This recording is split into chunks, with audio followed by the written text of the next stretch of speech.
Bonjour et bienvenue dans cette vidéo dans laquelle nous allons traiter un exercice où on va comparer euh, deux chaînes séparées ou une chaîne avec la mise en commun des deux serveurs. Donc, allons-y.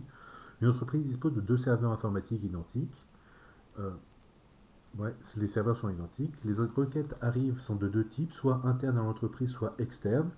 Alors, les arrivées suivent une loi de Poisson de taux 18 par heure pour les requêtes internes et 15 par heure pour les requêtes externes. Et puis le temps de service de chaque requête est supposé suivre une loi exponentielle de moyenne 3 minutes. Alors notez que les lois de Poisson internes et externes sont indépendantes l'une de l'autre. Donc les questions, en fait on s'intéresse au temps d'attente. Donc on suppose dans le premier temps qu'on attribue, puisqu'il y a deux serveurs et puis deux types de tâches, on va attribuer à chacune des tâches un serveur. Donc dans un premier temps, il y a deux fils qui sont complètement séparés et un serveur affecté à chacune d'elles, donc un serveur au flux interne et un serveur aux requêtes externes. Donc il faut calculer le temps moyen d'attente de chaque tâche, d'une tâche interne et d'une tâche externe. Ok, donc ça c'est deux fils MM1 séparés. Puis on va regrouper, c'est-à-dire qu'on va donc dire que les deux processus de Poisson vont donc fusionner en un seul. Et on va créer une file MM2. Donc il va y avoir cette file d'attente unique qui est issue des deux files d'attente requête interne, requête externe. Et donc, qui vont ensuite, cette file d'attente unique va être distribuée sur les deux serveurs identiques mu. Okay, et donc, on demande les paramètres de ce nouveau système et bien évidemment de calculer le temps moyen d'attente de chaque tâche. Donc, ce que je vous propose, c'est d'essayer de le faire. Prenez toutes les formules que vous voulez dans le cours, etc. Je vous donne juste une indication, c'est que lorsqu'on fait, lorsque deux processus de Poisson indépendants fusionnent, ça donne un processus de Poisson dont le paramètre c'est la somme des deux paramètres précédents. Donc le commun, il est de paramètres lambda 1 plus lambda 2. Okay, voilà, donc essayez de faire ça, et puis après, revenez sur cette vidéo pour voir la suite. Et la suite, eh ben, c'est maintenant pour moi. Donc allons-y. Alors déjà, première étape, il y a deux processus séparés. On a donc deux fils MM1 distincts. On va prendre comme unité la minute, hein, je précise, parce que il y a 15 par heure, 8 par heure, mais le temps, c'est 3 minutes ici. D'accord. Donc pour avoir une donnée homogène, bref, je prends la minute. Ok, alors quels sont les lambda 1, les lambda 2? Donc lambda 1 qui a le 18 par heure, lambda 2 15 par heure, et le mu qui est lié au temps moyen 3 minutes. Attention, c'est pas le flux. Donc en fait, on va avoir très simplement euh, lambda 1, c'est donc 18 par heure, c'est-à-dire 18 sur 60 en minutes, c'est-à-dire 3 dixièmes en minute. Lambda 2, c'est donc 15 par heure, donc 15 sur 60 en minute, un quart. Et le mu, alors c'est pour ça que je vous ai rappelé ça, c'est que si jamais y est une loi exponentielle de paramètre mu, c'est le cas là pour notre traitement, notre vitesse de traitement des serveurs, alors l'espérance de y c'est 1 sur mu. Alors c'est le 3 minutes, c'est exactement le 1 sur mu. Ok, donc attention, le mu, en fait, c'est l'inverse du paramètre qu'on vous donne. On ne vous donne pas le flux, on vous donne le temps de traitement. Et le temps de traitement, c'est 3 minutes. Donc le flux, enfin le mu, c'est un tiers. Ok, la fréquence, si on préfère. Et ben voilà, c'est tout. On a donc nos deux files d'attente. Lambda 1, ça avec mu 1, enfin mu, c'est un tiers. Et lambda 2, un quart, et ça. Et ben écoutez, on va directement pouvoir utiliser les formules du cours pour trouver le temps de traitement de chacun. Alors, pour retrouver les formules, bah, je vais prendre le cours chapitre 6 sur le MM1, hein, d'accord. Tac, tac, tac, tac. Alors, bah, on retrouve donc notre probabilité stationnaire. Donc, ça, c'est la forme pi n courante. Pi 0, il doit avoir une valeur particulière à calculer, mais il est là. 1 moins ρ. 1 moins ρ, ouais, ρ, c'est lambda sur mu, toujours. Après, taux d'utilisation du serveur, non. Le nombre moyen de clients, bon, ça ne m'intéresse pas ici. Ce qui m'intéresse, c'est voilà, c'est la loi de Little, c'est le temps moyen de séjour. Alors là, je l'ai appelé R. Pourquoi R? Bon, bref. R, c'est 1 sur mu 1 moins ρ. Alors moi, ce qui m'intéresse, en fait, c'est dans le truc, c'est le temps d'attente. Hein. C'est calculer le temps d'attente. Okay, donc là, c'est le temps dans le système, le temps de séjour dans le système.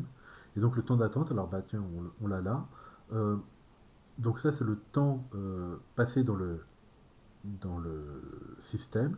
c'est donc le temps de traitement plus le temps d'attente. Et le temps d'attente, c'est donc là, donc c'est ρ sur mu 1 moins ρ. Ok. Alors, sur le truc, hop, je vous l'ai fait, voilà. Donc le temps d'attente dans la première file. Alors j'ai refait des calculs, etc.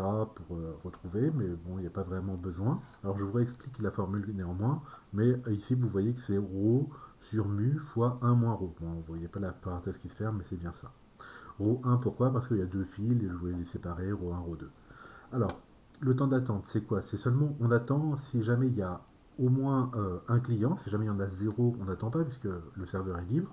Donc c'est la somme, donc j'attends seulement à partir de un client jusqu'à l'infini. Et donc s'il y a k clients devant moi, d'accord? Donc les k c'est ça. Bah, la probabilité qu'il y ait k clients c'est pi k. Et pour chacun d'eux, je dois attendre un temps 1 sur mu. Donc en tout, j'attends k sur mu, d'accord, s'il y a k clients. Ok. Donc ça, c'est le temps d'attente pour les k clients. N'oubliez pas que le temps d'attente, c'est 3 minutes et mu, c'est un tiers. Hein. Donc le temps d'attente, c'est 1 sur mu. Donc k sur mu, c'est le temps d'attente pour k clients fois pi k, la probabilité qu'il y ait k clients. Ok. Bon, là, je refais machin machin. Je pense que vous avez, enfin, vous retrouverez avec les séries. Les séries quoi là, les séries géométriques, dérivées, machin, d'accord, ça simplifie un peu, ça donne 1 sur 1 moins ρ au carré, le tout au carré, d'accord, il y a 1 moins ρ qui simplifie ici et ici, paf paf, et ça vous donne donc ρ1 sur mu fois 1 moins ρ. Hmm.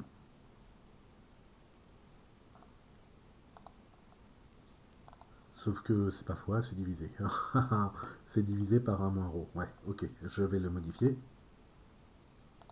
Alors en fait c'était bon, j'ai pas eu besoin de modifier, simplement on ne voyait pas la suite, d'accord, je l'ai mis sur deux lignes.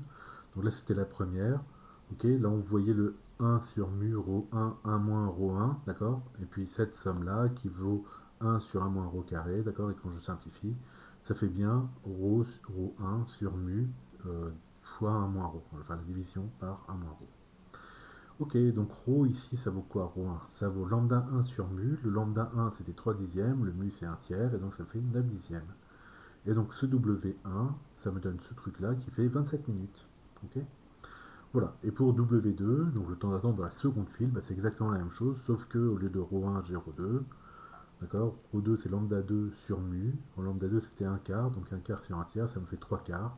Ta, ta, ta, ta, on refait et ça me donne 9 minutes. Ok. Donc voilà pour la première partie. Les requêtes, alors c'était lesquelles? Celles-là, c'était les internes attendent 27 minutes en moyenne, alors que les externes attendent 9 minutes en moyenne. Maintenant, que se passe-t-il si jamais on mixe les deux? Donc on va créer une seule file d'attente MM2. Alors la première chose, c'est donc la première étape, c'est donc de fusionner les deux processus d'arrivée. D'accord. Donc il y a la première avec lambda 1, le deuxième lambda 2, ils sont indépendants. Et ici, ça va être un processus de Poisson. Deux paramètres, lambda 1 plus lambda 2. Donc lambda 1, 3 dixièmes, lambda 2, 1 quart. Pouf, 3 dixièmes plus 1 quart, ça doit me donner 11 sur 20. Ok, donc mon ρ maintenant, ça va être donc mon paramètre là, lambda 1 plus lambda 2, divisé, attention, il y a deux serveurs cette fois-ci, donc ça va me faire 2 mu. Ok, donc le 11 vingtième divisé par 2 fois 1 tiers, et ça doit me donner 33 quarantièmes. Okay. Voilà pour les nouveaux paramètres de MM2. Alors, bah, on y retourne pour MM2. Donc, on vient de voir le cours dans la partie 7, là. Alors là, je vous ai tout remis, mais il n'y a peut-être pas la peine de. Hein. Pi 0, on sait que c'est 1 moins ρ sur 1 plus ρ. Que le reste des probabilités stationnaires pi k, c'est 2 ρ k mu 0, pi 0, pardon, avec le ρ qui vaut donc lambda sur 2 mu. Notre nouveau lambda, hein, le 11 vingtième, là. Ok, donc mon ρ ici, il vaudrait 33 quarantièmes, le mu il vaut toujours 1 tiers, ah oui c'est parce que c'est 2 mu après. Ok, donc le pi 0 ça vaudrait 7 sur 73. Voilà, le nombre moyen de clients dans le système, donc c'est toujours cette même somme, somme des k, pi k, somme des k. Alors pi k c'est pi 0 que vous devez voir là, alors 2 pi 0 techniquement, ouais, c'est 2 pi 0, donc 2 fois 7 sur 73, ok, 14 sur 73, fois mon ρ puissance k, ok. Comment je calcule ça? Toujours pareil, hein, je fais sortir donc la constante 14 sur 73, je fais sortir un des 33 quarantièmes. Okay. Comme ça, il me reste k, ce nombre-là, puissance k-1, d'accord? Et là, je reconnais la somme, la dérivée de la somme d'une suite géométrique. Et ça, je sais que, cette série-là, c'est 1 sur 1 moins 33 quarantième, le tout au carré. Ok. Voilà, voilà. Je simplifie, et ça me fait 2640 sur 511 qui vaut combien? Attendez, je vais essayer de le retrouver à côté. Hop, où est-ce qu'il est passé? Voilà, ça fait 5,166, un truc comme ça ici. Ok. Voilà, et tout ça, hein, vous auriez pu très bien utiliser la formule du cours directement. Donc dans notre cas, MM2, c'est 2 ρ sur 1 moins ρ carré. 1 moins ρ carré, hein, attention, il n'y a pas de parenthèse ici. Hein. Voilà. Et enfin, nous, ce qui nous intéresse, c'est donc le temps d'attente. Hein. Donc pouvoir comparer les temps d'attente. Alors, par la formule de Little, on va utiliser globalement. On sait que lambda, c'est n sur t, donc n le nombre de personnes, t le temps, et lambda le flux. C'est-à-dire que t, c'est n sur lambda. Donc ça, c'est bien. Et que enfin, t, il se décompose en deux parties. Il y a la partie temps d'attente et puis la partie temps de service. Et je sais que mon temps de service, c'est 1 sur mu, 3 minutes en fait. Ok. Donc, ça veut dire que mon temps d'attente, c'est le temps que je passe globalement dans le système, le fameux t, moins 3, puisque c'est 3 minutes, hein, le 1 sur mu, c'est 3. Ok.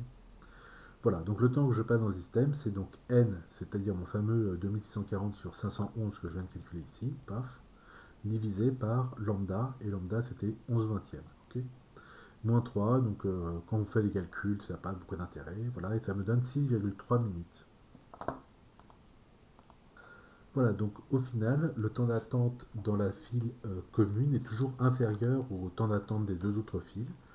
Il vaut toujours mieux avoir une file seule avec les deux serveurs à la fin plutôt que les deux files séparées. Pourquoi? Parce que si jamais il y a une file qui a zéro requête, il ne se passe rien. Alors que quand on a la file commune, euh, voilà, vous voyez, si jamais il y a une file avec zéro requête et l'autre qui est très encombrée, si vous avez votre file commune, ça vous permet que les deux serveurs soient actifs et pas seulement l'un. Donc voilà pour cet exercice qui permet de comparer MM1 deux fois si on veut, et puis donc deux files séparées, et puis une file MM2, et une version un petit peu plus compliquée parce que les deux paramètres ne sont pas les mêmes. Mais voilà, ça vous donne un exemple de ceci. Voilà, voilà.